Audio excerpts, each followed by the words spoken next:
வணக்கம்.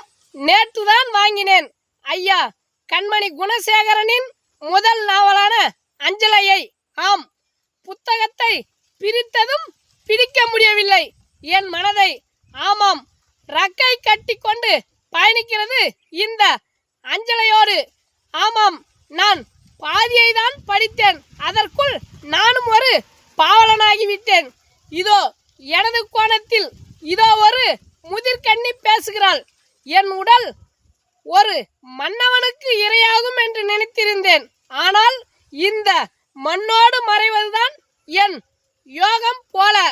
ஊரில் என்னோடு பூ பெய்திய பெண்களின் பெண்களே பூ பெய்து விட்டார்கள். ஆனால் இன்னும் நான் பூ பெய்து கொண்டே இருக்கிறேன். இது நாள் வரை வரதட்சணை கேட்கும் ஆணுலகம் மோசம் என்று நினைத்திருந்தேன். ஆனால் அந்த ஆண்களை பெற்ற பெண்ணுலகமும் அப்படியேதான் போல. தனிமையில் என்னை முட்டி தள்ளுகிறது மோகம். ஆனால் கட்டி கொள்ளதான் எவனும் இல்லை. திக்கெட்டும் தேடுகிறேன். அந்த காலையும் வரவில்லை, இந்த காலனும் வரவில்லை. காரணம், நான் ஒரு ஏழையின் மகளாக பிறந்ததற்கு.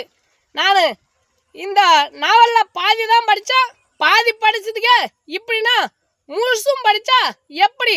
இந்த முழுசையும் படிச்சுட்டு நான் உங்களுக்கு ஒரு முழு பதிவாக போடுறேன். நம்ம சமூகம் சார்ந்து விவசாயம் சார்ந்து பேசுகிறோம்.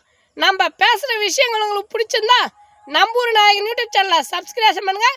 எங்களுக்கும் கொஞ்சம் ஆதரவு கொடுங்க. தமிழை வளர்ப்போம், தமிழ் தேசியத்தை வளர்ப்போம். என்றும் நாம் தமிழர், நாமே தமிழர். நன்றி, வணக்கம்.